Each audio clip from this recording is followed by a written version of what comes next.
masa Jokowi itu defisit keseimbangan primer itu makin berat. Apa defisit keseimbangan primer? Seperti ke rumah tangga, ya, penerimaan dan pengeluaran, ya. Nah, defisit ini basic dalam ekonomi, ya.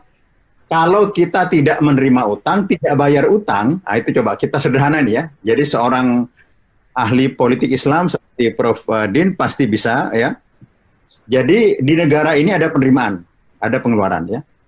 Nah, kalau kita tidak menerima utang, tidak membayar utang, itu defisit. Itu paling basic di dalam istilah ekonomi. Apa artinya? Artinya untuk membayar keperluan kita saja tidak cukup, ya. Jadi apa? Harus berutang. Saya ulangi lagi ya. Defisit primer ini untuk belanja kecukupan kita saja tidak cukup. Belanja untuk kebutuhan kita tidak cukup. Sehingga apa? Harus utang. Nah, utang untuk mencukupi defisit kita, ya enggak? Sekarang kita punya utang. Apa yang harus kita lakukan? Berutang lagi. Jika berutang untuk menutup defisit dan berutang untuk membayar bunganya, ya, yang tiap tahun itu sudah banyak. Setelah bunga ada muncul lagi yang jatuh tempo, membayar utang yang jatuh tempo. Jadi ini APBN, saya setuju dengan Pak Salamuddin Daeng, ini warisan untuk presiden yang akan datang, ya. Itu Prof. Din atau Pak Rizal yang mau mencalonkan siap-siap untuk menanggung, ya, 2024 itu defisit yang besar ini dan utang yang semakin besar. Ini prestasi ya sejak dulu, ya. Ya, ini juga dimulai presiden sebelumnya dan makin turun zaman Jokowi, yaitu tax rasio terhadap PDB. Kita itu 10%, Thailand itu 2 kali lipat 18%, ya. Vietnam itu 18%, ya. Kalau di negara Skandinavia 30%, ya. Jadi kita punya masalah di pendapatan, punya masalah di pengeluaran, di pengeluarannya boros, ya. Nah, ini sekarang ini utang. Ini adalah pembayaran utang yang itu mendekati 300 triliun setiap tahun, ya. Untuk bunganya, bukan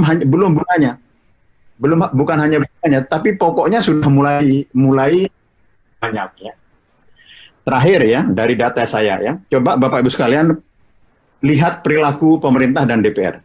Ya, ini dari tabel ini, dari grafik ini memperlihatkan perilaku DPR dengan pemerintah yang ugal-ugalan, sehingga teman-teman yang melakukan kritik itu pantas, ya.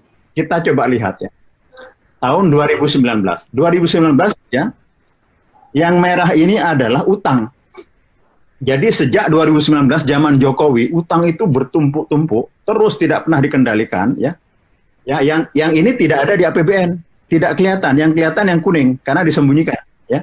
Yang 921 ini tidak dibahas di DPR, ya, tetapi disembunyikan, ya. Yang dibahas adalah yang 446, ya. Nah, untuk apa 921 triliun itu? Ya, untuk ya penerbitan utang, untuk apa? Untuk membayar yang jatuh tempo yang biru ini, ya. Yang Partai Amanat Nasional yang biru ini adalah untuk membayar jatuh tempo, ya. Nah, yang kuning yang Golkar adalah sisanya untuk defisit sama pembangunan. Tapi rencana sebelum Covid tahun 2020 diharapkan turun 651, diketok palu di DPR, tok. Tapi apa yang terjadi kemudian, ya? Negara ini makin otoriter, perhatikan, ya.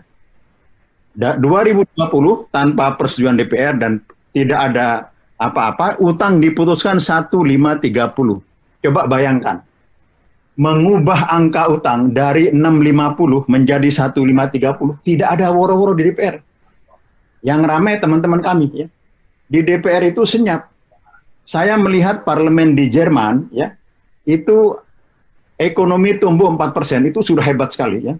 Kemudian makanan tambahan untuk anak dan perumahan untuk rakyat kecil tidak naik. Itu ributnya bukan main, ya. Mungkin itu hanya ratusan juta euro atau puluhan juta euro.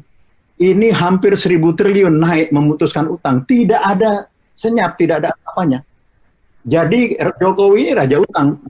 Pemerintahan Jokowi dengan data ini adalah raja utang.